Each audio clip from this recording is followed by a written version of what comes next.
তো guys part 2তে দেখে নাও, আমরা সকালবেলায় উঠে গেছি। সকালে উঠে ইতু পূজার জন্য সবাইকে উঠানো হচ্ছে, সব গুছাগুছি চলছে। গুছাগুছি হয়ে বা স্নান টান হবে, কারণ সকাল সকাল ইতু পূজা হয়ে জানছই লবানের টাইম, লবানের দিন লাস্ট। এই দেখো ইতু পূজার জোগাড়ও হয়ে গেছে। আমার মাসি, ছোটো মাসি জোগাড় করেছে, আর এটা মাসি পুজো করছে। তো পুজো টুজো হয়ে টয়ে প্রসাদ খাওয়া হবে।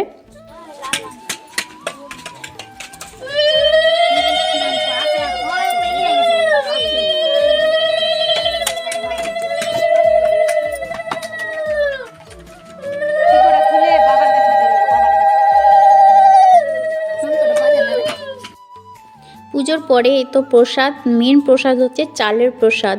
তো চালের প্রসাদ সবাইকে দিয়ে ধুয়ে খাওয়া হচ্ছে। তো রোদে বসে একটা আলাদাই মজা, ছাদের ওপরে তুলসীতলার সামনে সবাই বসে বসে প্রসাদ খাচ্ছে। হে গাইস দেখো, এখন আমাদের লবণের রান্নাবান্না চলছে অনেক রকমের। এখন একজন কাটছে, একজন মানে মাখছে, একজন ভাজছে, একজন দাঁড়িয়ে আছে, আর আমি তো ভিডিও বানাচ্ছি। আমি কিছু করি না অবশ্য। একজন লকড়ি কাটছে। আখার রান্না জানোই খেতে কত সুন্দর হয়, এবার গ্যাসে রান্না না, আখায় রান্না স্পেশালি হচ্ছে। আর জানি না, আমরা লকড়ি কাটিনি, তো লকড়ি কাটা হচ্ছে।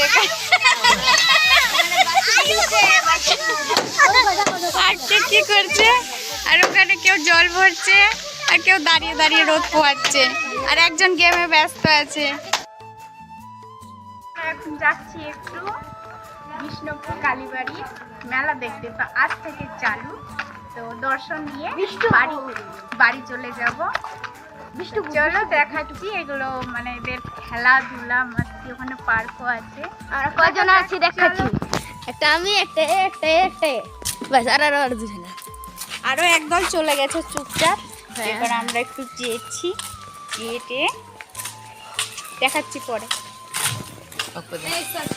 তো এইখানে মন্দিরের ভিতরে আমরা সবাই লাইন দিয়ে আছি, ঠাকুরের পুজো দিব তাই। জয় মা কালী, বিষ্ণুপুর কালীবাড়ির মানে খুব জাগ্রত মা। তো যাই হোক, এখানে পুজো দিতে হবে। এটা বহরমপুরের বিষ্ণুপুর কালীবাড়ি মন্দির। তো এখানে আসতে গেলে অবশ্যই তোমরা পুজো দিবে, খুব ভালো মন্দির। সব উপর দিকে সিনারি আছে। তো আমরা লাইনেই দাঁড়িয়ে আছি, লাইন থেকে এই ভিডিওটা নিচ্ছি। তো এখনও আমাদের নাম্বার আসেনি ভেতরে যাওয়ার।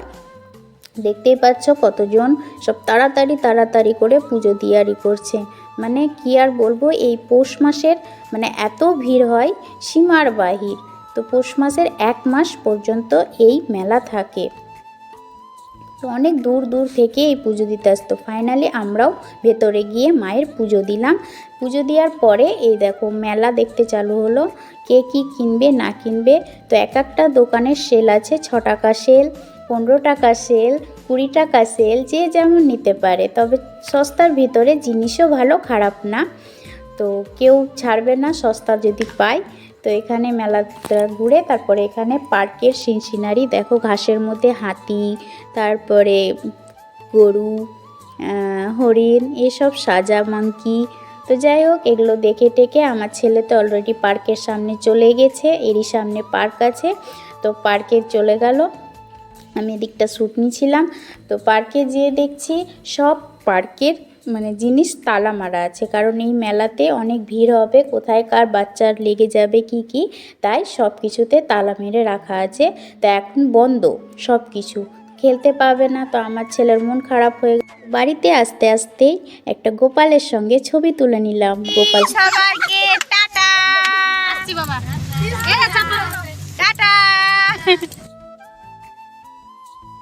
তো আমরা বাসে বসে গেলাম বাড়ি যাওয়ার জন্য। তো সবাই বসে বসে যাচ্ছি, তার মধ্যে কি হয়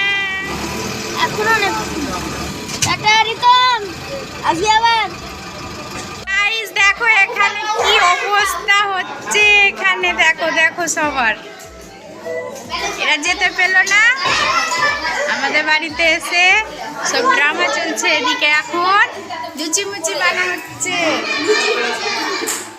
এখানে কি হচ্ছে তোমাদের? আর ডাল, ধনেপাতা চাটনি আর ডিমের ভুজিয়া। আচ্ছা, আর এদিকে ছেলে পিলে কি হচ্ছে এখানে? ওহো, স্কেটিং এর ড্রামা চলছে। দেখো বাবু পড়ে যাবে। এখানে পড়াশোনা চলছে, অবশ্য পড়াশোনা করতে করতে একটু খেলতে চলে গেল আমার ছেলেটা।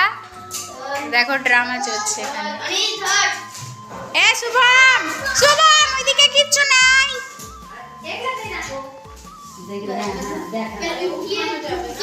চলো এবার দেখতে থাকো, আমাদের লুচি টুচি খাওয়া হবে। বাস ওরা যেতে পেলো না, আচানক আমাদের বাড়ি চলে আসলো, তো একটু আনন্দই হচ্ছে।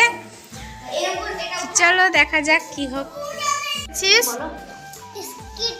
স্কেটিং, এটা কি হবে? জোরে বলো। কোনটা স্কেটিং? আমি চিনতে পারছি না তো। আচ্ছা, এটা চালা হবে কেমন করে?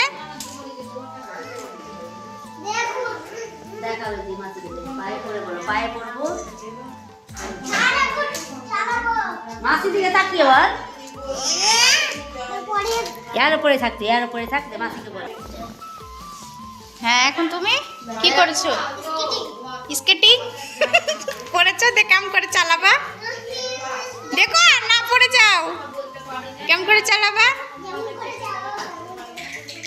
এদিকে তাকাও, এদিকে।